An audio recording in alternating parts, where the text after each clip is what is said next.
I'm going to make a vegetable biryani. India has got a huge heritage of different cultures coming into Indian culture. We had Persians, we had Mongols, we had Arabs, we had Turks, you name it and we had them. Now, they obviously had a great influence of their cuisine on ours. But obviously, Indian population still is almost 70+% are vegetarians, and that time even more so. So we had to create dishes which were Mongol or Persian or Muslim in origin, but had to convert them into Indian recipes. So hence, a vegetarian biryani was invented. So I'll take you through a very simple vegetable biryani. Stay with me. It's not very difficult. It might sound lots of ingredients, but they're really simple. The ingredients I have for this is onion, tomato, potato. I have taken some baby corn, some asparagus. It's in season at the moment, so I'm using them. Paneer, carrots, a little bit of oil. And in terms of spices, I'm going to use cinnamon, Bayleaf, mace, cardamom, green cardamom. You could use black as well. Clove, which is long, black pepper, kali mirch, and powdered spices. I have dhania, coriander, one type of garam masala which has been made with cardamom and mace. Other one is red chili powder, lal mirch, turmeric, haldi, and a standard, very simple garam masala. Pinch of salt. Right. Now to cook rice, I've got water boiling, and I will use basmati rice. A true basmati rice is the only rice one should use for making biryani. And what I like to do is wash the rice in the running cold water at least 3-4 times. What it does, it washes away the starch. And your rice, when you cook it, each and every grain is individual. It just doesn't come together. It's not a sticky, gooey rice. That's the character of good basmati rice, a true basmati rice. So I'm going to wash it and come back and boil it. I wash the rice and I let it soak for good 10 to 15 minutes. What it does, it softens the grain, and when it boils, it's really cool. It cooks really well. Now, just to get a little more flavor, in the water, I'll add a couple of sticks of cinnamon, few black pepper, just randomly. You choose what you want to add. Cloves, a couple of cardamoms, maybe a small blade of mace, and a bay leaf. And it'll make rice even more fragrant. Now, rice has been washed, water has been drained. All I can do now is pinch of salt, good practice, a little bit of oil. It'll keep the grain separate, and rice goes in. That's done. Put the lid on till it comes to boil, then remove the lid and let it boil vigorously. And once the rice is just cooked al dente, we'll remove it and keep it warm. Now the next one is to start with oil again. Say about 3 to 4 tablespoons of oil.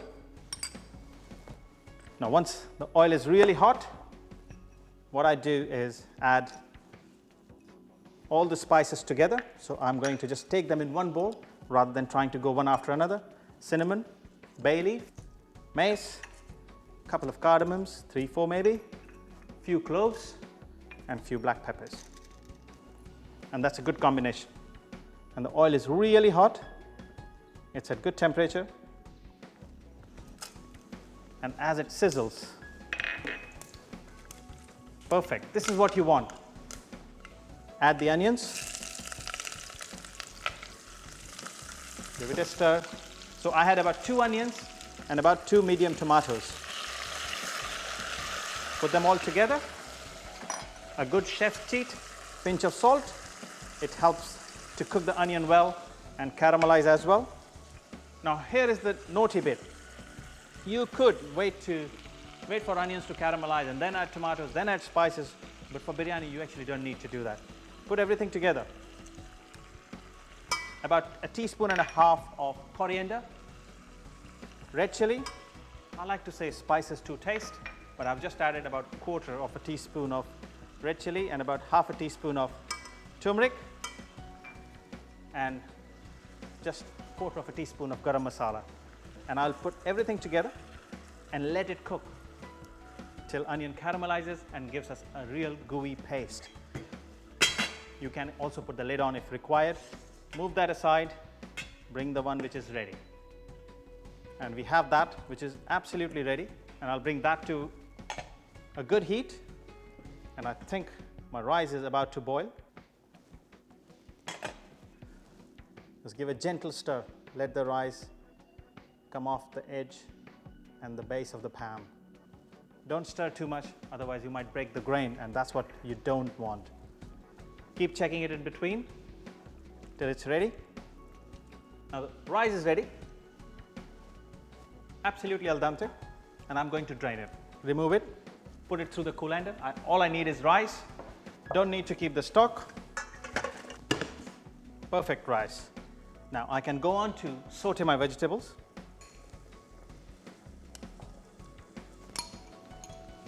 And a mixture of oil. Ghee and oil really works well because ghee has lower smoking point, whereas oil adjusts it by taking the smoking point a little up. Now this mixture is also ready, so I'll just keep it warm now. That's perfect. Same spices, the ones I added in making the masala. I have to add the same spices in sauteing the vegetables, or you can just add a little bit of cardamom and bay leaf and maybe a stick of cinnamon. And that works. Let's start with hard vegetable first and then work our way up. So we have baby corn, which has been sliced, a little bit of potatoes. We can add some paneer and carrots, which I have blanched them. Potatoes also I had blanched them. So that helps to cook the vegetables really quickly. Pinch of salt. And before I add the caramelized onion and tomato paste, I would like to add little pinches of spices. So I've added coriander, chili, a little bit of turmeric, a pinch of garam masala, and that special garam masala which is made with green cardamom and mace. That gives vegetable a little more extra seasoning. And I haven't added asparagus yet because it's the most gentle vegetable, and I'll add it towards the end, and that is now. And we have just peeled the asparagus. We haven't blanched it because you'll get nice little crunch out of it, which will be fantastic. Now I'm going to add more than half, I would say 3/4 of the masala here, because I'll need a little bit later as well. Now once this is ready, I'm going to swap it with this pan.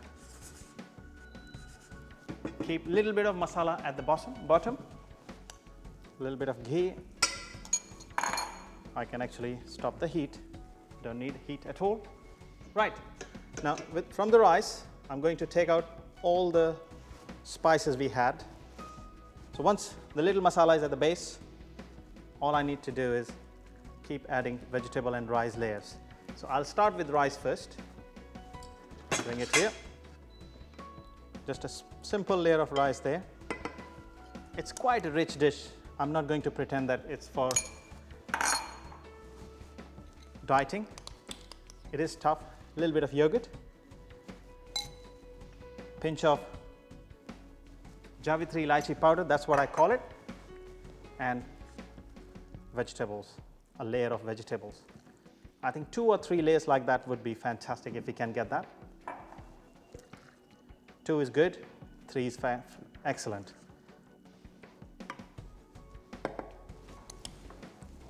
Yogurt, a little more ghee. Gosh, I feel guilty adding so much ghee, but that's the heart of this recipe. It really needs it. A lot of spices now towards the end. And one thing which I actually didn't forget, but I was keeping it for the end, is chopped mint leaf and chopped coriander leaves. Right, so I'm using kitchen paper towel. On the top, just wet it lightly. Don't put too much because your rice and the vegetables are perfectly cooked. You don't need more than that. An idea was to keep the moisture in, and this will really help that. A foil. Make sure it's really sealed well, so we keep all the goodies in. Lid goes on top in a hot oven at 180 degrees centigrade just for 10 to 15 minutes and biryani will be ready. Now, to make the biryani, there are 3 steps to it. First one is to wash the rice and then boil it. Boil it al dente, just parboiled, just cooked. Keep it warm till you need that. In the second step, in a separate pan, heat the oil and then fry cinnamon, bay leaf, mace, cardamom, clove, black pepper. As they sparkle away, they splutter up, you will add onion and tomato together. Saute it lightly and then add the powdered spices, which is red chilli, turmeric, coriander and garam masala, and leave it on the side of the stove. Let it cook. You have to cook until onion is really caramelized, and then you will need that masala to make the biryani. And the third step is heat the ghee, add a little bit of cardamom because you need a little bit of flavor there with spices. I will add corn and potatoes, paneer, carrot, asparagus, and I'll saute them together and then add that caramelized onion paste into the spices, bring it to heat and then gently mix it with rice. Put that other garam masala which I had, the second garam masala, which is with cardamom and mace powder. Sprinkle that, seal the pot, leave it in the oven just for 5 minutes so that steam comes and it becomes really fragrant. And then we'll take it out, serve it with nehari and our kulcha.